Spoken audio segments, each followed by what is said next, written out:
The end of the day with Ray. Hello, my friends. Hey, I brought Matthew Kanaskie back from Marco. You know Marco, folks. They've done some phenomenal things around IT services. I've been talking to Matthew off and on over the last 18 months. One thing about Marco, they're going to create the new normal. They didn't sit on their butts for the last 18 months. They started looking at their processes. They started looking at their people. They started looking at their customers.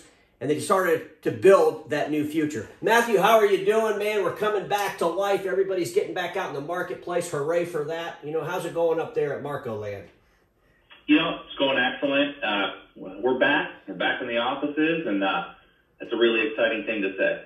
Well, that's fantastic. You know, Matthew, I wanted to reach out to you because a lot of our friends, you know, they think they're IT service providers now. They're getting all excited about it, throwing all kinds of crap on their websites. And, you know, I wanted to talk about the assessment for the IT customer.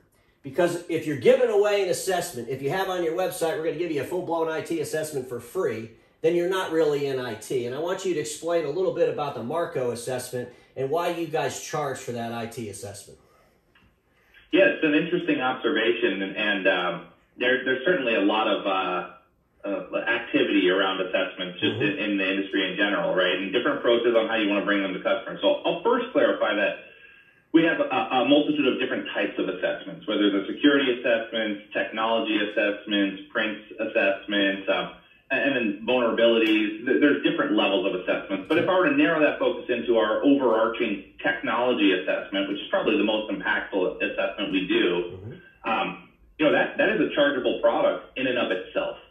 That is a deliverable. That's something that we offer to customers as an actual experience in and of itself. It's not like a wedge or just a gateway to get to something else or a gimmick to get them to engage in something else. It actually has value in and of itself.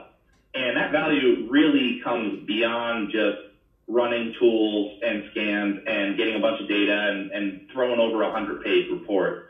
The value that comes from that is actually leveraging our technical expertise, our sales engineers, solution architects, sales specialists, warranties team, renewals team, where we go through and look at that assessment, look at the data we receive, and actually create actionable business outcomes, actually create roadmaps, actually create tangible talk tracks that executive teams can take action on to understand what is all this technical mumbo-jumbo that comes out of this stuff, what am I supposed to do with it, and what's my risk exposure, and what kind of investments are we looking at. That right there is what we actually deliver. And that has value in and of itself. And then they can choose to execute however they want, whether they want to buy it themselves, use another vendor, use us for it. Obviously, we prefer they use us for it, but that's not a requirement of the assessment. Well, let me ask you this, because a lot of folks do this crazy thing.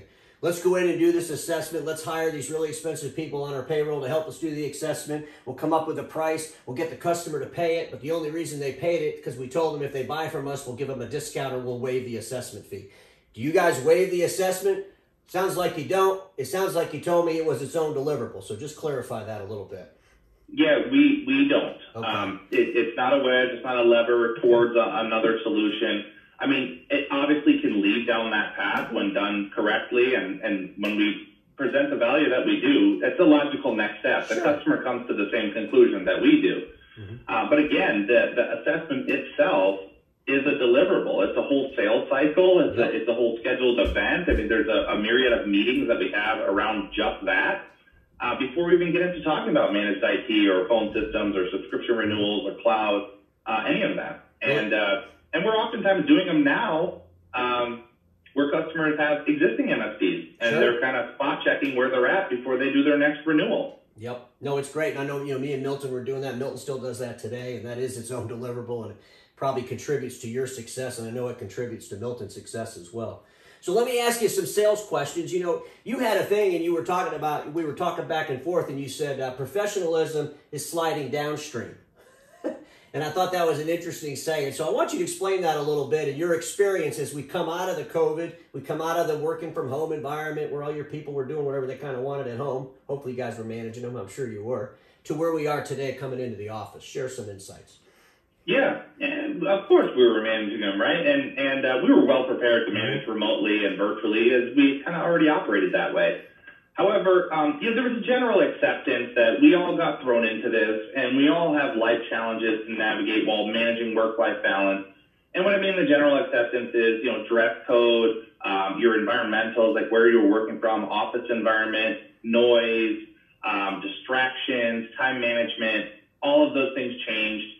And we were accepting of it because we all got thrown into it together, and that's totally fair. When I say sliding, though, is what I mean is like, so when did that end, and when do we like refocus and get back to it? And that's the part I'm starting to see. I'll just call it interesting at this point, where to give you an example, specifically what I'm talking about is, you may be on a sales engagement with a customer, a virtual engagement like this. You can obviously see we're both wearing sport coats, we're wearing dress suits or dress shirts, and we just continue doing that. For me, that's my persona. That's just how I go to work. I was wearing them in my basement though, so everybody's a little different on that one. However, we accepted that maybe dress code could slide a little bit, or environmentals, background noise, all that could slide a little bit. And now as we're coming back to work or getting back to more normalized engagement, I'm waiting for that trigger to click to go, wait, you can't just wear a t-shirt every day or sandals to the office or anything. We never allowed that before, and we definitely wouldn't have done that in a client engagement 2 years ago. No. And so you're trying to pull that professionalism in engagements with customers, and I know that there's pressure from the customer as well, right? Sometimes they're also participating that way. And I'm just challenging that we don't have to meet them there. We can maintain our professionalism and our approach. Well, I'm sure Marco will get their hands on it real quick. You guys have always done the right thing. By your customers and by your employees. You're doing fantastic stuff up there. You know, Matthew, your IT business obviously really helped Marco through this horrific time that we all had to go through this last 18 months. I know you're probably, got some more things on the development for the future. I know you were working with the sales team. I had Jake on. We were talking about that a little bit. But how's that migration of the sales teams coming? I mean, are they really getting their head around this total technology solution sale versus going out and slamming a printer? Yeah. I mean, there's a lot to unpack there. Like, the quick answer is yes, they're getting better. We're getting better. However, I do want to say our mature IT practice certainly helped us, but it was amplified by our imaging business. We actually were able to leverage both to really gain a competitive advantage and really serve our customers. Now, in that, we reviewed how we go to market, how we've designed product solutions, how we package them, and we're able to take kind of the best of both worlds across those two divisional practices and start merging together new solutions. Anyone that goes and looks us up, they may see a solution category called Stack, which is where we began stacking together IT and copier solutions into the same contract and into the same billing mechanisms, into the same support mechanism. And by doing that, from a product standpoint and a customer demand standpoint, the sales team started gravitating towards it because it was where we were incentivizing. It was where we were drawing attention and training and coaching. We also learned we had to scale back and simplify a little bit. Too much too fast, too much information, didn't know where to go, showing up and just opening the code and going, I can do anything in IT, and narrowing the scope down and say, hey, no, really, follow these steps and take it through this talk track and make sure you stay focused on these solutions, because we identified those have the most value to customers.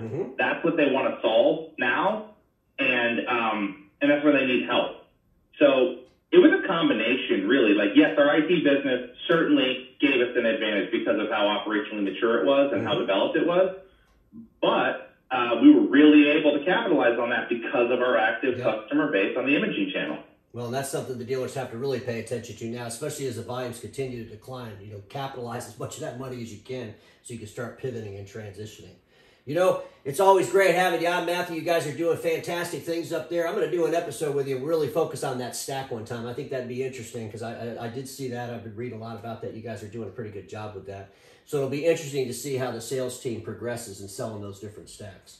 Is there anything you want to add before we end? No, I'll make a comment on stack since we're on the subject real quick.